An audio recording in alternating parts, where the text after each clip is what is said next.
Good morning, and welcome to this Sunday service with the Eno River Unitarian Universalist Fellowship. We're here in Durham, North Carolina, and we're glad that you're here with us. I'm Reverend Deborah Cayer. I'm the lead minister of the fellowship. And whoever you are, wherever you come from, whatever your spiritual journey, welcome. If you're visiting us for the first time or the second time, I invite you to say hello in the chat box on your screen. You're going to find a welcome there and also a link to information about us. At noon today, we're offering our Inquirers class. All are welcome, and especially come if you are thinking about membership, because we ask you to take this series of classes before you sign our book. Today at 2 o'clock, our pagan group is celebrating Candlemas. That's the day that's halfway between the winter solstice and spring equinox. The days are getting longer, friends. The birds are more active and so are the animals. We're halfway between winter and spring. It's a day to celebrate. So you can find information for this program and for all of our program and links to it on ERUUF's homepage, our website. Down on the bottom right-hand corner, there's an events calendar. In there, you can just click on those links, and that'll take you to information and help you get to where you want to go. Also, coming in February, which is tomorrow. Can you believe it? February 1st is tomorrow? Unbelievable. But also, coming in February, the annual Pulse Survey. This is something that leaders put out. The board and the ministers are always interested in what you think about things, and this is an important chance for you to give feedback and share ideas. And this year, oh my God, this year, this most unusual year, we really, really need to hear from you. We really need to hear what you think. We always love it, but please, this year we need to know. There are additional groups, additional classes, additional events happening at ERUUF. All are online right now. You can find out about them in our weekly e-news and on our website. So as you can see, our worship team is not in our sanctuary this morning. With the rise in cases of COVID-19 and the new, more virulent strain this winter, we just decided that it was safer for everyone to produce Sunday services from each of our homes and offices. And so we are going to get back to our beautiful sanctuary just as soon as it is safely possible for us to do so. And we cannot wait until it's safe for you to be there with us too. This morning's preacher and worship leader is Reverend Jacqueline Brett, and Michael Field is our worship associate. Our tech team this morning is Sean Trimble and Jenny Jolly. Kate Lewis and Pam Dillavore previously recorded hymns and some of our other pieces of music. Dillavore. Sorry, Pam. Okay, let's just take a breath. Let's center ourselves. And take a breath and let it out. Notice where your energy is. It might be in your belly, it might be in your spine, your chest. You might feel it in your head. Let's take another breath and see if you can drop down into the area around your heart. And feel your chest soften as your heart naturally opens up in the safety and the peace of this time, this gathering for worship. And so we'll continue now with the prelude.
That was great. Kate Lewis, as ever.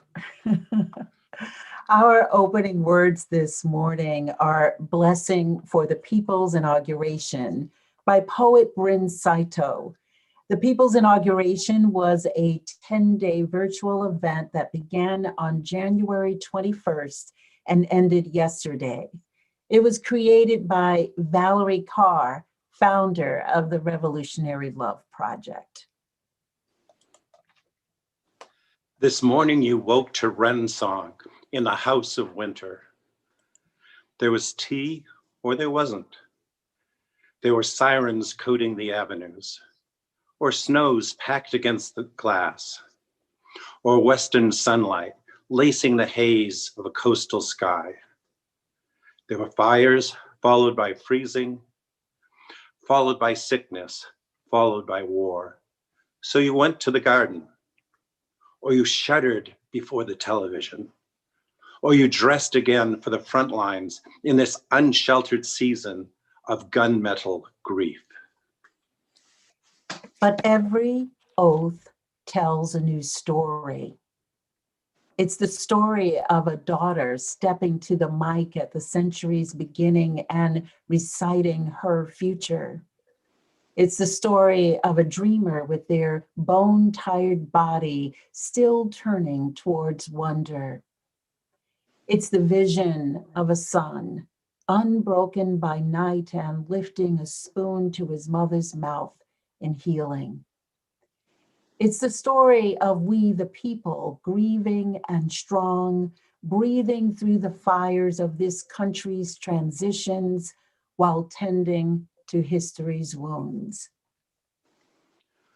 We inhabit with power every shade of light. Take up paintbrush and plow and voice and pen. To labor for a home that's never been, though we see it on the cusp of our dreaming.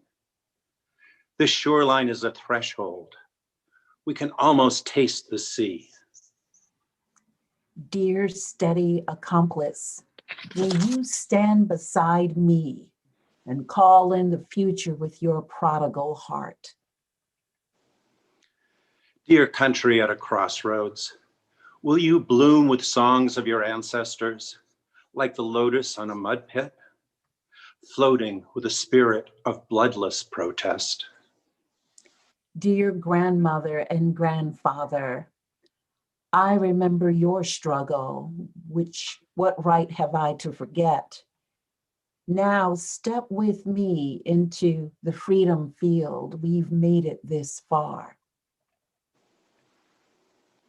By beloved deliverance, let us sing this country into its new beginning. Let's regenerate with the pain of our love, the unimagined world. May the light of our chalice kindle the flame of love and imagination that resides in each of our hearts. And let us now join our hearts together in song. Our first hymn this morning is Love Will Guide Us. Pam Delavore will lead us. The words will appear on your screen.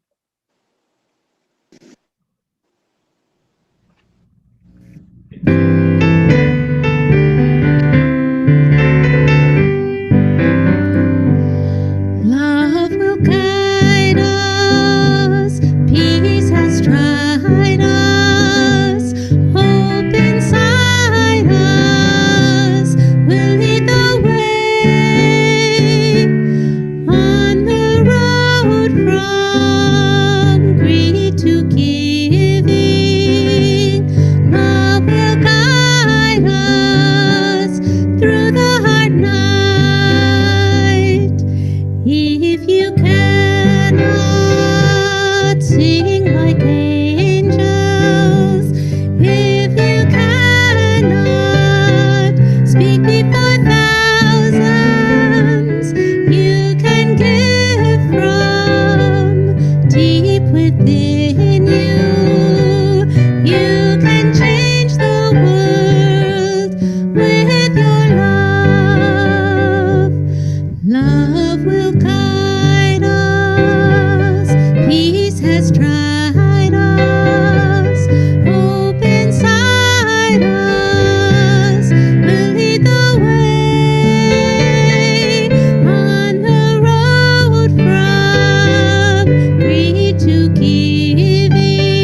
ERUUF has always been a congregation that periodically takes a look at itself to determine how we can go deeper, draw our circle wider.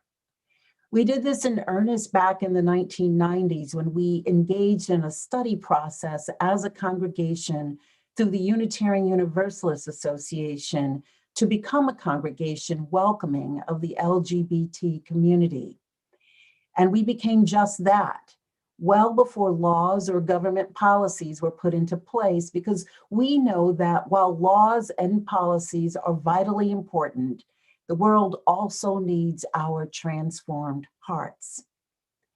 And so I'm happy to announce that as a result of a grant from the Eno River Fellowship Foundation, our Pride Plus Action Group and the Multicultural Team have partnered with the Transforming Hearts Collective to offer a course called Trans Inclusion in Congregations.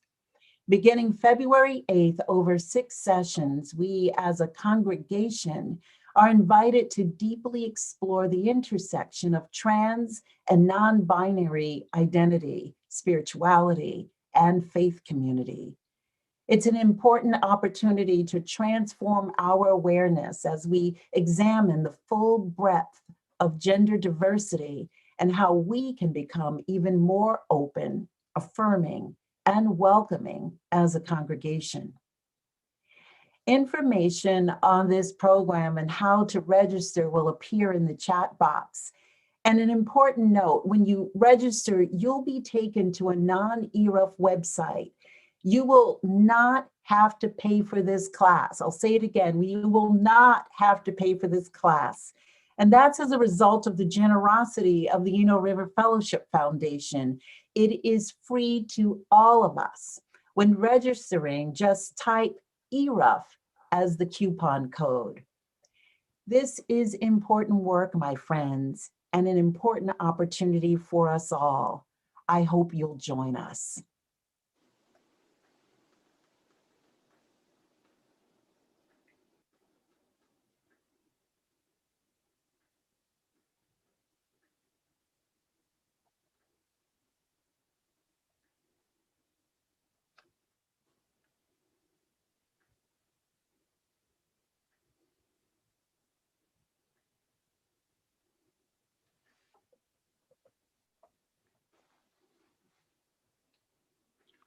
For several decades, activist and Buddhist scholar teacher Joanna Macy has said that we're in the midst of a great turning, one that requires that we question existing assumptions as we shift to a new worldview.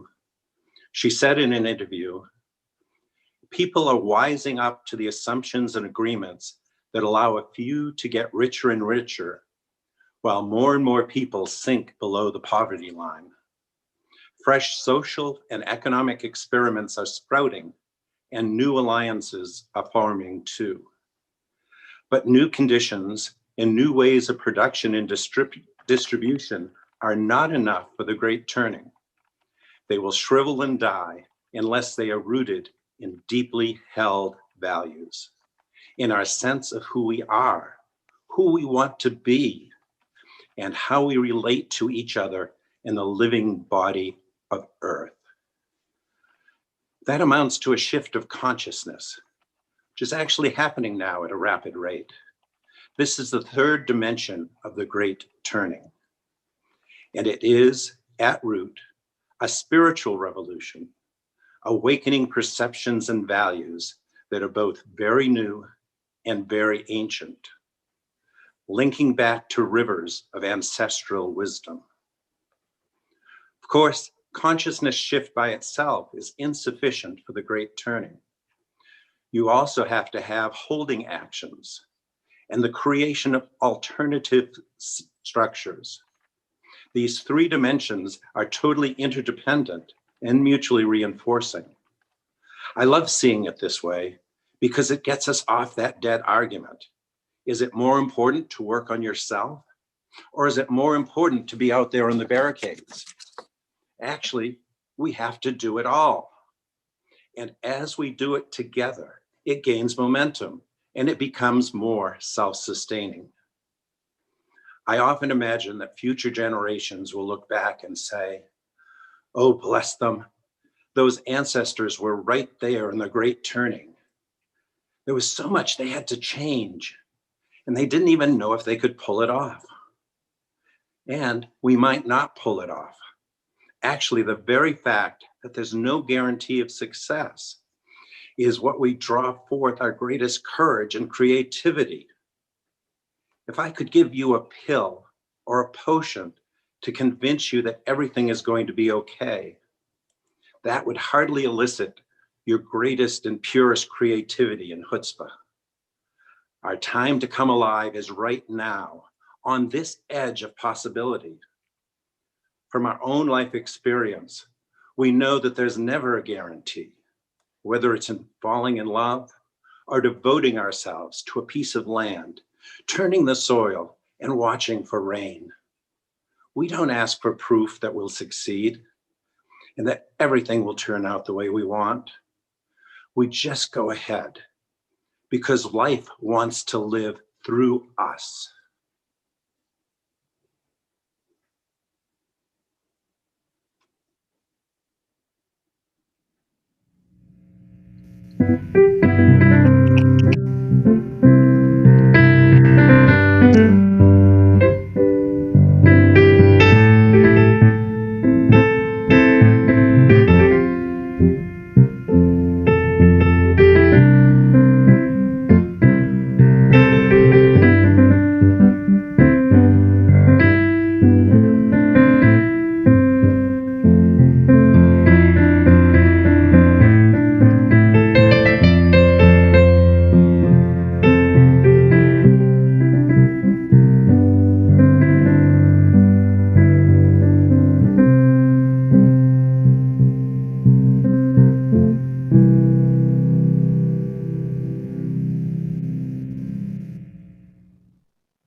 After years of activism and organizing with some successes and lots of heartbreak, Detroit-based social justice facilitator, doula, writer Adrienne Marie Brown envisions new ways for us to shape the futures that we want to live. In her book, Emergent Strategy, she writes, how do we create and proliferate a compelling vision of economies and ecologies that center humans and the natural world over the accumulation of wealth? We embody, we learn, we release the idea of failure because it's all data. But first, we imagine. We are in an imagination battle. Trayvon Martin and Mike Brown and Renisha McBride and so many others are dead because in some white imagination, they were dangerous. And that imagination is so respected that those who kill based on an imagined racialized fear of Black people are rarely held accountable. Imagination has people thinking they can go from being poor to a millionaire as part of a shared American dream. Imagination turns brown bombers into terrorists and white bombers into mentally ill victims. Imagination gives us borders, gives us superiority, gives us race as an indicator of capability. I often feel I am trapped inside someone else's imagination, and I must engage my own imagination in order to break free. All of this imagining in the poverty of our current system is heightened because of scarcity economics. There isn't enough, so we hoard, enclose, divide, fence up, prioritize resources and people. We have to imagine beyond those fears. We have to ideate, imagine and conceive together. We must imagine new worlds that transition ideologies and norms so that no one sees Black people as murderers or brown people as terrorists and aliens, but all of us as potential cultural and economic innovators. This is a time travel exercise for the heart. This is collaborative ideation. What are the ideas that will liberate all of us? The more people that collaborate on that ideation, the more that people will be served by the resulting world. I suspect that what many of you are up to is practicing futures together, practicing justice together, living into new stories. It is our right and our responsibility to create a new world. Adrienne Marie Brown.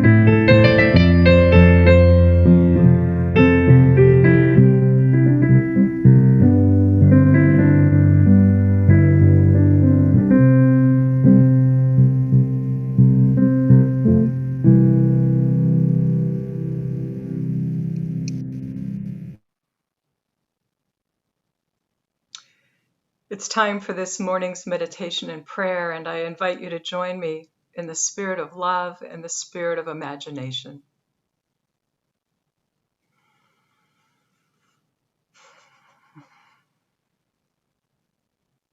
Spirit of love and justice, give us the power to be time travelers of the heart, courageous imaginers and co-creators of a more inclusive, more beautiful world that can be.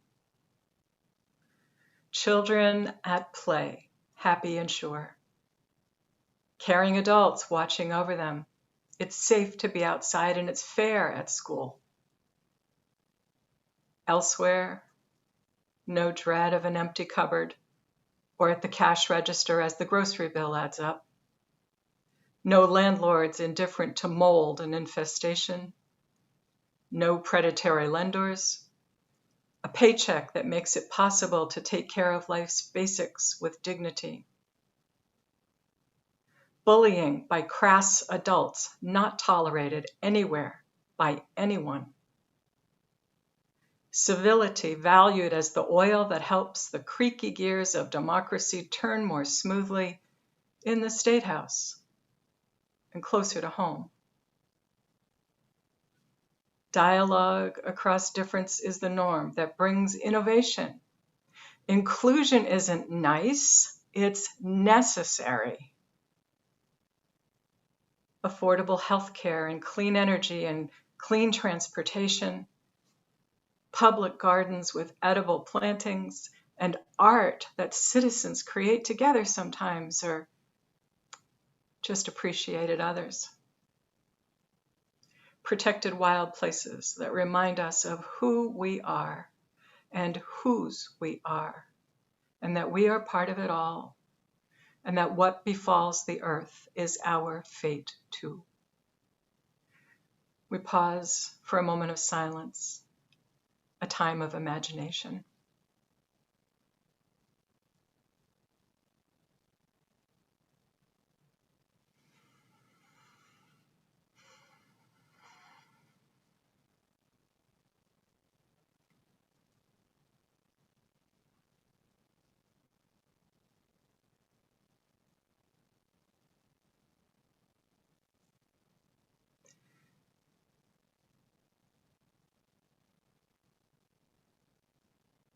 This morning we hold in our hearts all who suffer and all who mourn. We ache with those who've made mistakes that they regret. We take pride alongside all who take responsibility for their actions and also in those who have found the grace to forgive. We rejoice with all who've struggled to succeed and finally have something good to show for it. We give thanks for everything in the world that we did not make, that cannot be bought or sold, that is freely given as a gift to all. Air, light, water, soil. and the abundant beauty of this world that feeds our souls.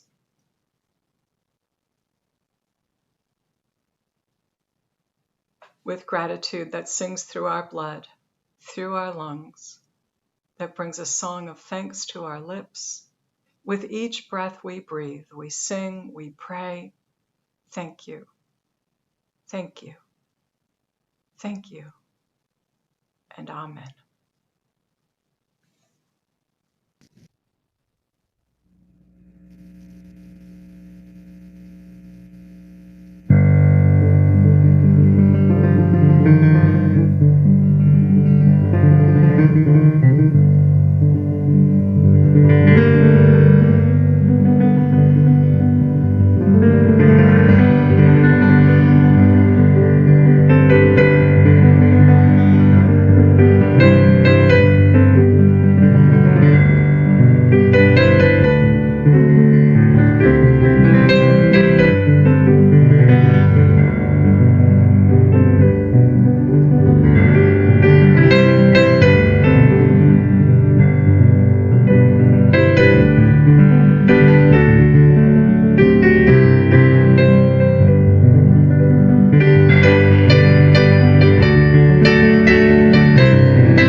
I love that song. The storm is passing over. It seems to have an added meaning right now.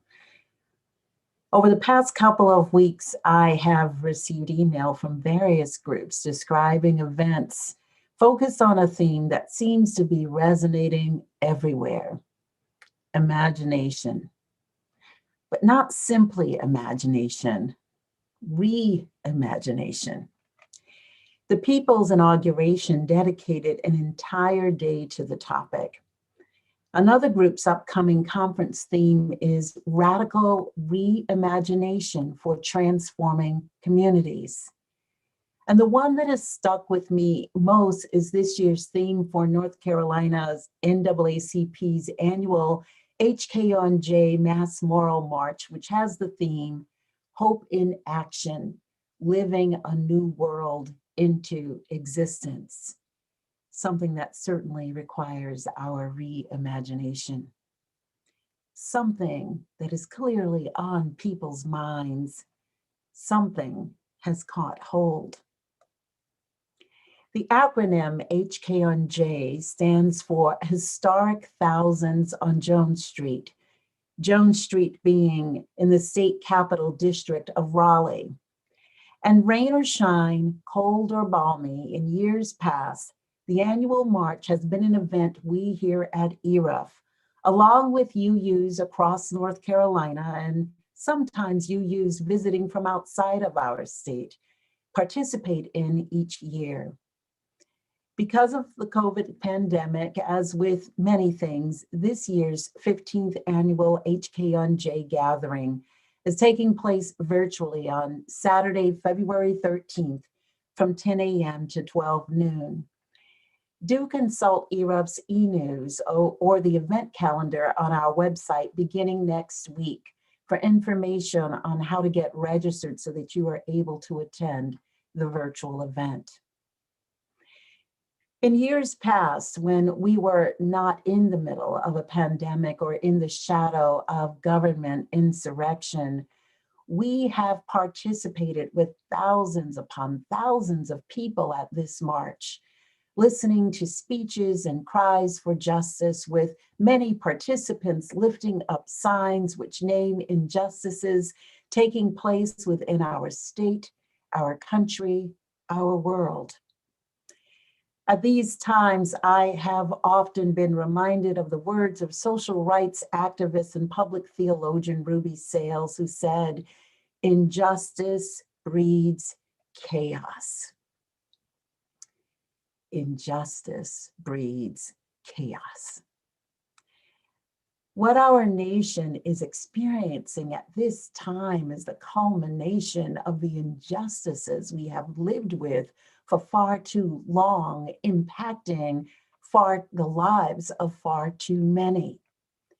And as a result, our seventh principle, that we are part of the interconnected web of existence, it can easily be suggested that such injustices have bred this current experience of chaos. But it also can be said that in this moment, we also have active hope, for many of us kindled by the recent inauguration. I also believe it is far more than that. It is the culmination of something that has been attempting to emerge over time.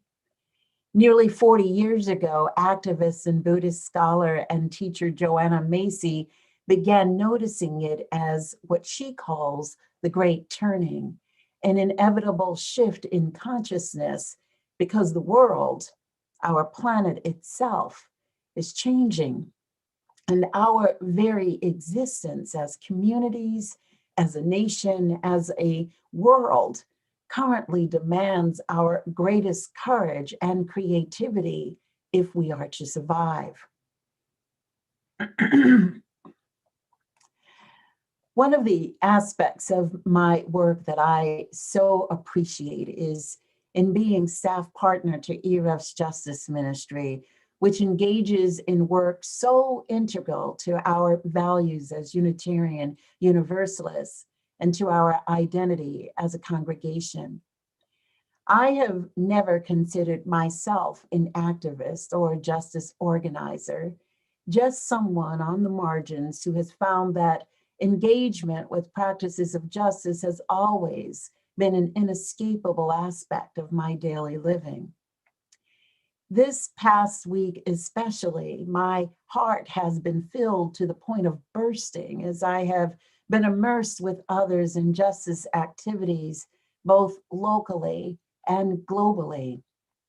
Members of ERUUF's Durham Can Action Group are boldly and courageously holding the Durham Housing Authority accountable by demanding justice for the absolutely reprehensible conditions that the DHA is responsible for, and that too many of our neighbors, mostly people of color and families with young children, are living in.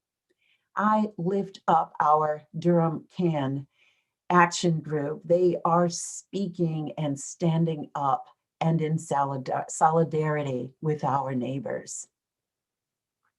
As a member of the Board of Trustees for the UU Service Committee, the global human rights organization of our denomination, the focus of our January meeting each year is on partners around the world.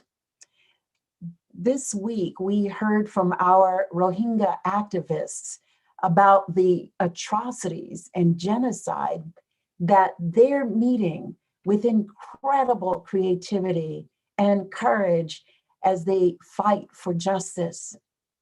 We also heard from undocumented folks down in Houston, Texas, people of color living at the intersection of climate displacement, disabilities, and healthcare.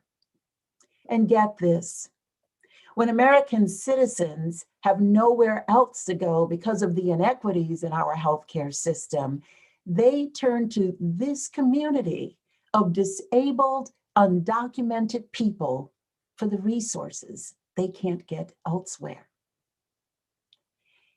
As I said, my heart is full. And it is within all of this that I continually find myself beset by a question that will not allow me to rest. A question that I sense is bubbling up for others as well.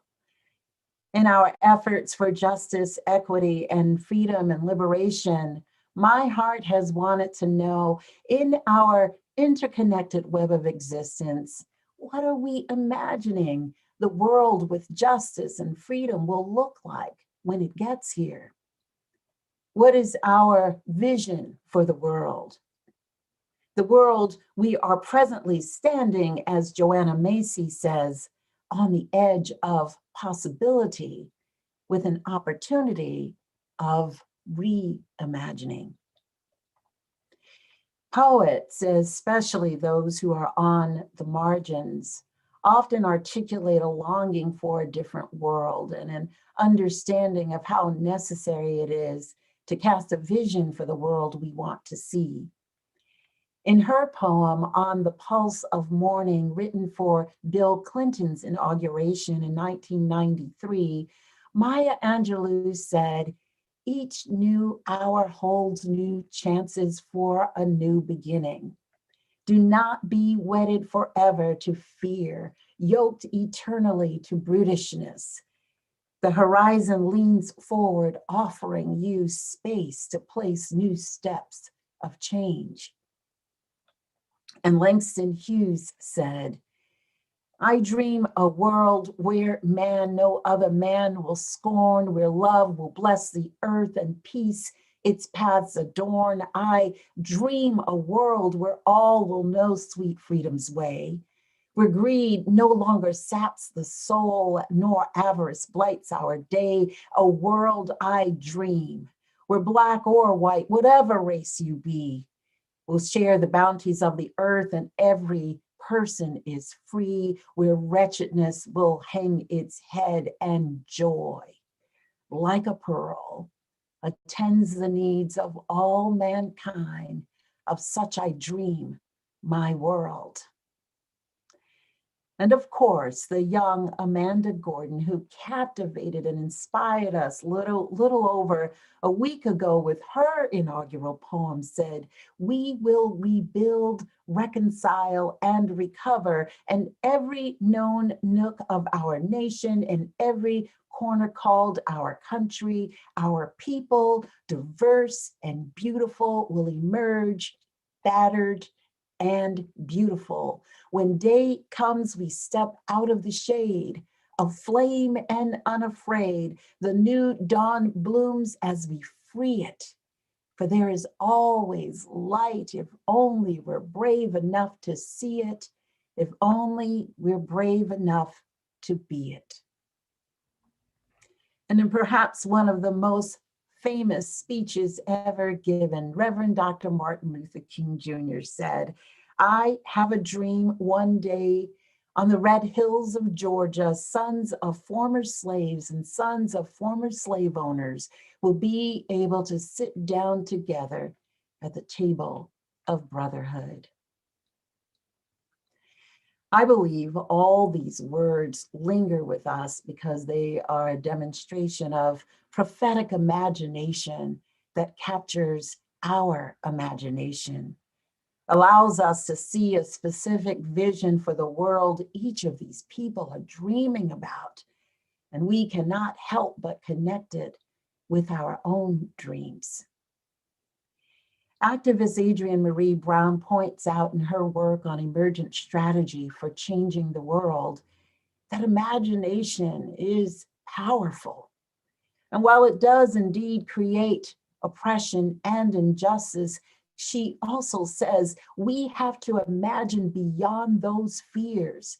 We must imagine new worlds that transition ideologies and norms. It is our right and responsibility to create a new world.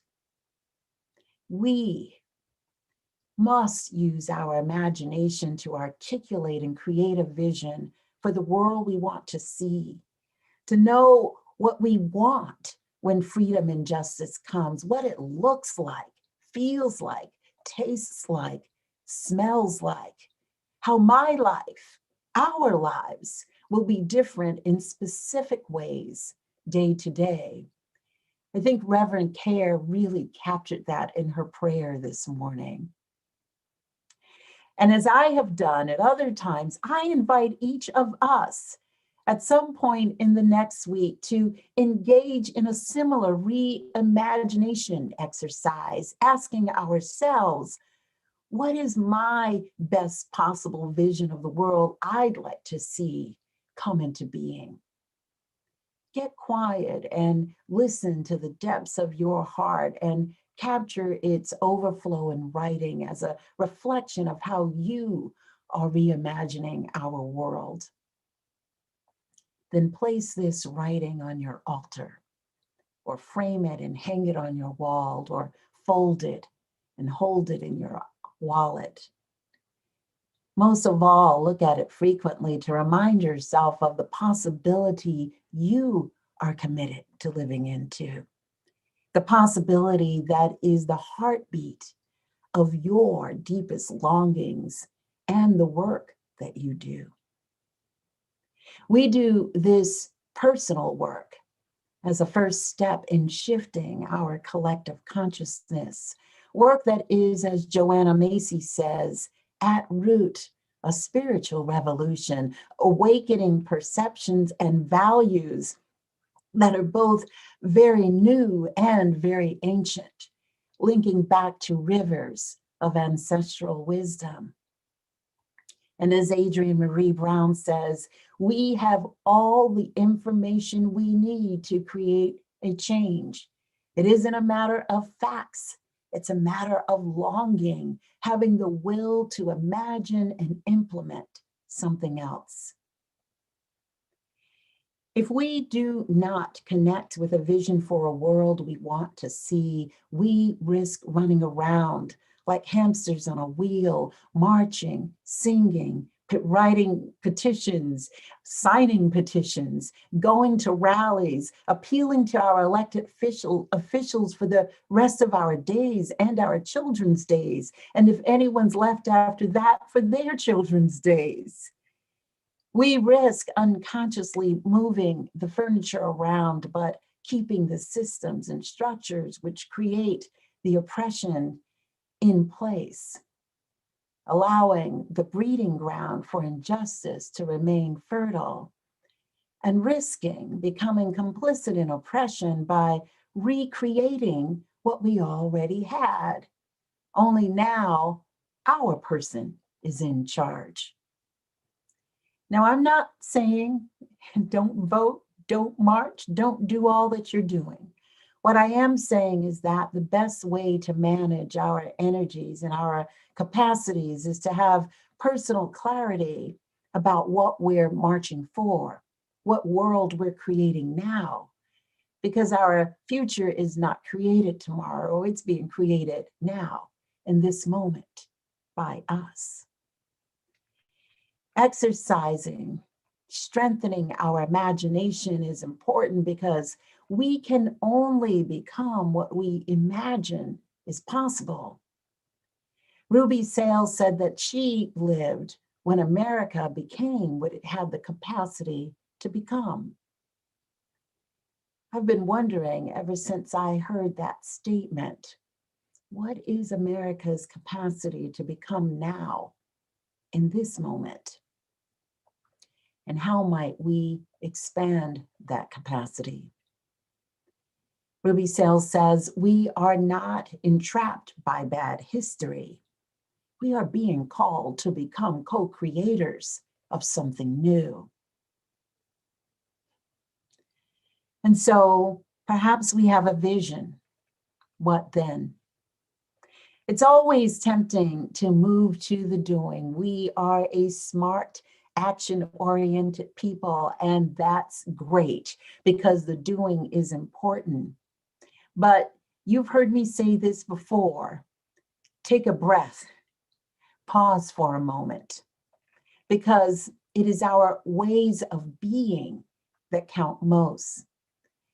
Ruby Sales says that financial poverty comes out of a spiritual poverty. We must go into the wilderness of our souls, she says, to grasp the universal perversities that grip all of us. We must reckon with who we're each being, individually and collectively. And because I believe in a holistic practice of justice, one where we each have our parts to play, our efforts to contribute, I've come to know that a good part of my personal work is to advocate for the heart. Policies and laws matter immensely, but what really changes the world is how we are in relationship with one another. I want us to be thoughtful about what it is we want to create and to have an idea in mind of what we really mean when we say we want to have a more just world. Because the world only becomes more just when we decide to be more just in it. It is kind when we are kind people in it. The earth is restored to health when we are individually and collectively committed to moving in gratitude and harmony with the planet. The late great Chinese American social activist, philosopher, and feminist Grace Lee Boggs often advised, transform yourself to transform the world. Adrienne Marie points out that this doesn't mean to get lost in the self, but rather to see our own lives and work and relationships as a front line, a first place we can practice justice, liberation, and alignment with one another and the planet. She calls our lives a sacred bargain. My life is a miracle that cannot be recreated, she says. In a fractal conception, I am a cell-sized unit of the human organism, and I have to use my life to leverage a shift in the system by how I am, as much as with the things I do. We're conscious of some of that work here at ERUUF. We even have some ability to dream a world, as is evidenced by what we have created right here in our beloved community. But the world itself requires more of us. Durham and North Carolina require more. Our nation requires more, is crying out for more. My vision, your vision, and then that space in between where, as a result of being in relationship with our visions, another vision emerges that is more than anything that either of us could have realized individually. This is known as emergence. It happens as a result of our capacity to adapt one to another, to not hold onto our vision with our egos, but being willing to hold it loosely, because that loosely so that it might be transformed. Because when we hold it too tightly, it also becomes limited by us. And because we can't see what we don't see, it can also become malformed by us. So it's important to listen to what someone else is thinking, what they might know that we don't know. And all of this is ultimately held together by love. No matter what I read, sacred or secular, everything seems to say that what we ultimately want at our heart's core is love. As Martin Luther King once said, justice at its best is power, correcting everything that stands against love. Friends, may we dream, imagine, be who and what we want to see. May we act, and may we love. Amen, Ashe, and blessed be.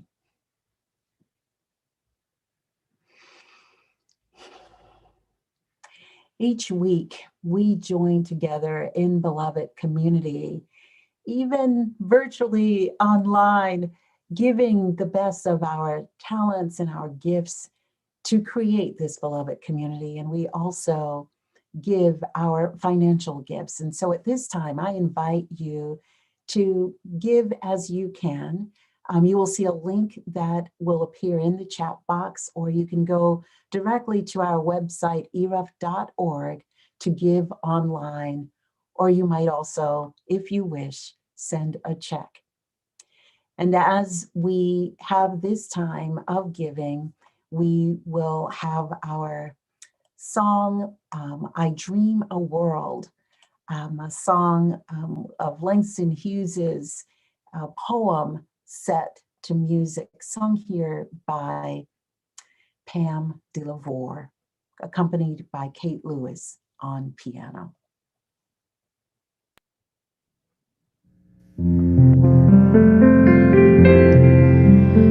Of such I dream, of such I dream, of such I dream, of such I dream, of such I dream.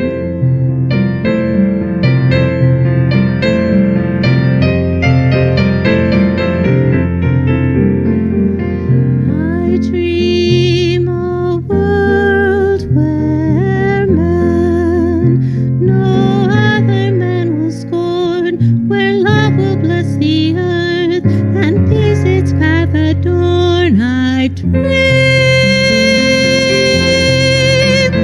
a world where all will know sweet freedom's way, where greed no longer saps the soul, nor avarice blights our day. World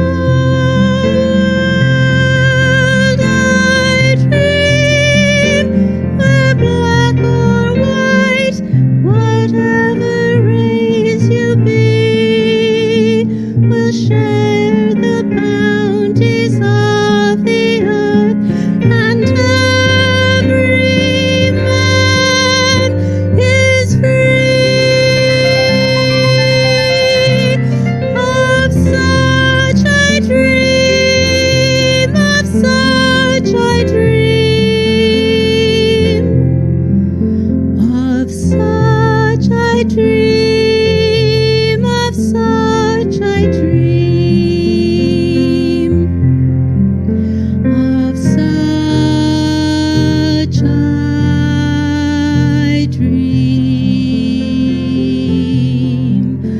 where wretchedness will hang its head, and joy like a pearl attends the needs of all mankind.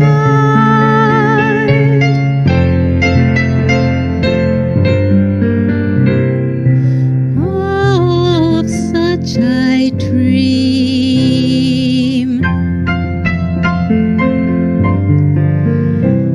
I dream a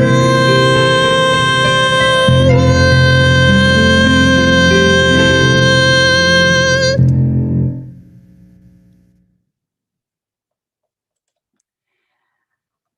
We give thanks for the gifts of our beloved community. And we sing together once again. This time, our hymn or our song is an oldie but goodie, If I Had a Hammer, led by Pam DeLavore. The words will be on your screen.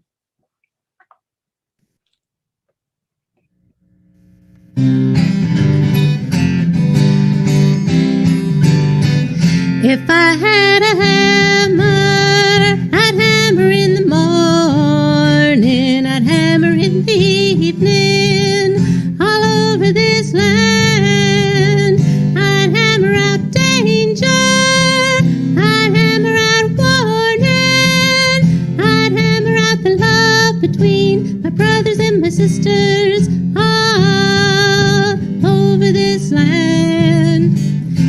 I had a bell, I'd ring it in the morning, I'd ring it in the evening, all over this land. I'd ring out danger, I'd ring out a warning, I'd ring out the love between my brothers and my sisters, all over this land. If I had a song, I'd sing it in the morning, I'd sing it in the evening, all over this land. I'd sing out danger, I'd sing out a warning, I'd sing out the love between my brothers and my sisters, all over this land. Now I have a hammer, and I have a bell, and I have a song to sing all over this land. It's a hammer of justice, it's a bell of freedom, it's a song about the love between my brothers and my sisters, all over this land. It's a hammer of justice, it's a bell of freedom, it's a song about the love between my brothers and my sisters, all over this land.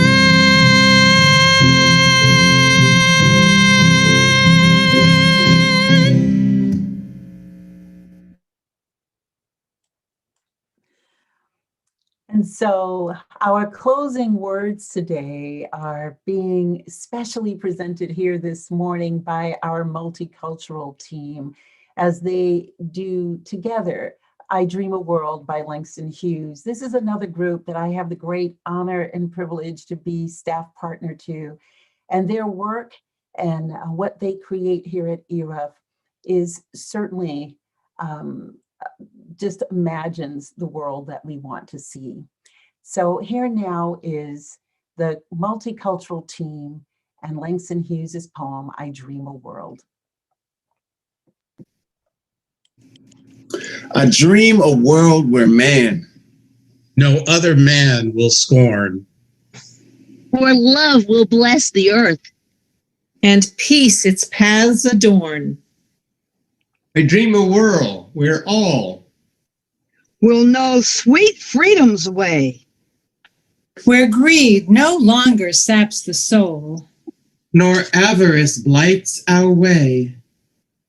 A world I dream where black or white, whatever race you be, will share the bounties of the earth, and every man is free, where wretchedness will hang its head, and joy like a pearl. It tends the needs of all mankind. Of such I dream. My world. my world, My world. my world, My world. my world.